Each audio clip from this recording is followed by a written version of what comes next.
She was the image that most people would call the successful woman, and she herself believed that her life was planned and controllable. Everything was in her hands, just like the budget notebook she had used to calculate numbers all her life. But one thing no one ever taught her was life isn't always a perfectly balanced equation. Episode 1. Before the storm arrives, the morning sun shone through the cream-colored curtains, gently swaying from the air conditioning in the bedroom of her luxury condo in the city center. The digital clock on her bedside table beeped softly. Kwan slowly opened her eyes, stretched her arms, and took a deep breath. Today was another day for her to conquer the world. She got out of bed and walked to the spotless marble bathroom, where her cosmetics were neatly arranged on the counter.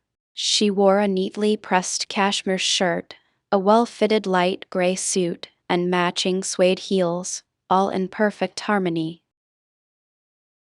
Don't forget to check the slides before you leave for the 3 p.m. board presentation, a reminder popped up on her phone.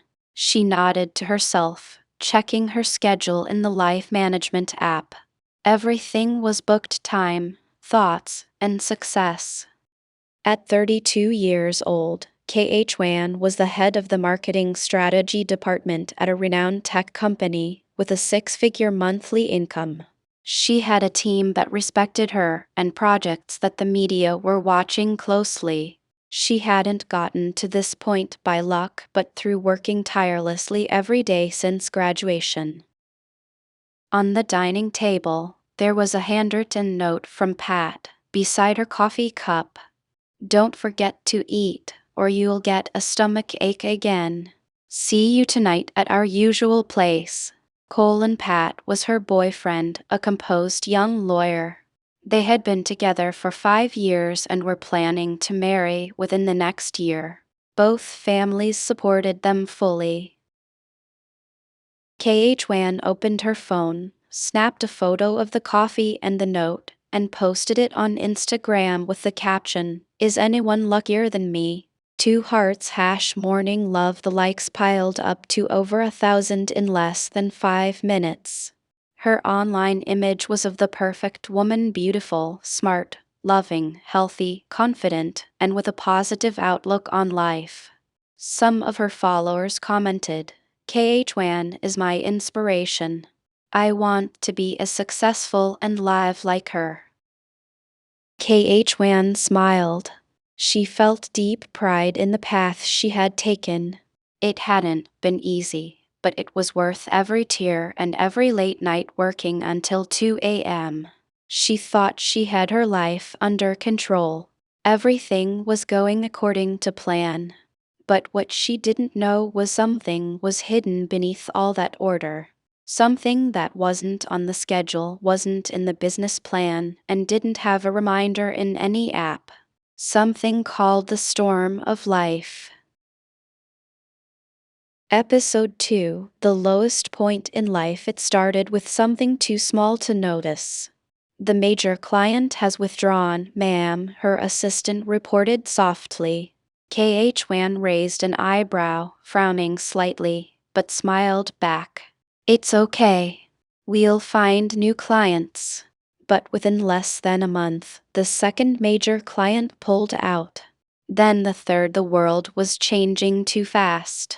The technology her company used was outdated. What was worse was the senior executives Kwan trusted the most were using her as a scapegoat when the board called for a meeting to find someone to take the blame for the failed project. "We've lost over 30 million in the last quarter. The strategy department is under Kwan, right?" She couldn't say anything. She tried to explain everything based on the real data, but all she got back was the short conclusion: "We request that you step down from this position, effective immediately." That day, she walked out of the meeting room with an envelope in hand, and her name disappeared from the company system in less than 24 hours. But the misfortune didn't end there. Just 1 week later, Kwan noticed that Pat had changed. He didn't respond to her messages, didn't call back, claiming he was busy with work, until one day he sent her a message saying, "I think we should take a break for a while. Sorry to say this." Kwan called him immediately, but the call wasn't answered. She texted again, "Is this the end?" Pat replied with only one word, "I'm really sorry, Kwan. We can't be together anymore."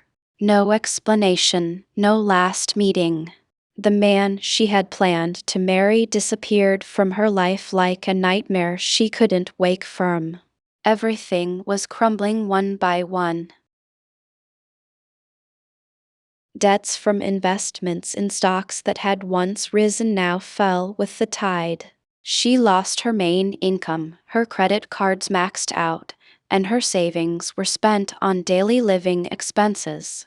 The condo she once lived in had to be sold to pay off debts. The European car she used to drive had to be given up to the finance company. The luxury brand items she had collected had to be sold on second-hand apps. In the end, Kwan moved into a small rented room. A tiny, cramped space with no air conditioning and no quiet because her neighbors fought every night. She sat curled up on the thin mattress on the floor, tears flowing uncontrollably. "What happened to my life?" The voice in her head shouted over and over, full of anger and sorrow. But she was too exhausted to argue with fate. No one was there anymore. Her coworkers who once admired her silent. People on social media stopped liking and following her. Her family, though concerned, could only offer words of comfort. And the person she loved most was gone. Kwan became a person who had nothing. No job, no money, no love, no dignity, and no faith in herself. She truly got to know emptiness only now. But the story didn't end here. Because sometimes the lowest point is the real beginning. She just didn't know yet the lesson was about to begin, and life was about to teach her something no one had ever told her. Episode 3, From Having Nothing to Finding Happiness Again. Life in the small rented room. No luxuries, no schedule, no responsibilities, not even a goal. Kwan lived with emptiness completely. One morning, she sat staring at the small window as rain fell, the dim light reflecting on the water-stained wall. She had nothing to do, no one to talk to, no messages to reply to. So she decided to pick up a blank notebook and write. "Today, I still have breath even without a job, no money, and no one, but I'm still breathing. That means I still have something life." It started with something small like that.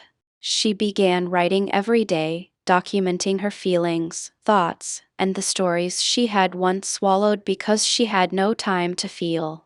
After a week, she found that writing didn't just help her vent, it felt like listening to herself for the first time in years. She started leaving the room, walking to a small park near her place. She bought soy milk from an old woman selling by the street. The vendor smiled at her as if they had known each other for years. "You look so cheerful today, dear." "Thank you," Kwan replied with a small smile that wasn't forced. The small warmth from a stranger made her realize the world wasn't all cruel. The turning point, when she accepted that she had fallen. Kwan had once been a powerful executive with a team, respect from everyone around her. But now, she had nothing left to hold onto.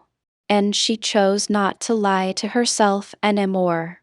"Yes, I've fallen," she admitted to herself. And this acceptance became the first step in her healing. She stopped asking, "Why did I fall?" and started asking, "From here, what can I build?" She began listening to her inner voice. She wrote her own story on a small page called The Woman Who Fell But Is Not Done. The likes were only a few hundred, but the people who read it commented, "Thank you for having the courage to share your failures. I feel like I have a friend on days when I have nothing." The next day, Kwan started offering free online classes for basic marketing for online sellers. Only 7 people attended, but she answered all their questions until midnight. Because for the first time in a year, she felt that she still had value. She began doing with her own hands. Kwan sold the remaining luxury brand items. Then she bought a second-hand sewing machine from the market. She started sewing bags from scrap fabric, posting them for sale on a small Facebook group with a description, "Made by hand from the heart of someone who once fell for those who won't give up." It didn't sell well on the first day, but this was something she created from scratch, not something the world had given her like in the past. Later, she drew her own handwriting on the fabric. Each bag was embroidered with the message, "Fall, but never forget you once stood up." She named the brand Born, reborn from bare hands. One day, a small publishing house contacted her, asking to compile her writings into a book. The book was titled Before the Storm Arrives. 3 years later, her page became a hub for people who had fallen. Her book became an inspiration for thousands. The Born brand, though small, was known as the Bag of Hope. Kwan now lived in a small house in the countryside with a cat, friendly neighbors who smiled every morning, time to write, sew bags, and sip coffee in a quiet garden. She no longer succeeded in the same way. But now, she understood happiness doesn't come from what you have, but from what you choose to be. And on the 3rd anniversary of her fall, Kwan posted on her page, "Change is not a punishment, but a life lesson to teach something that no university can ever teach you." The end.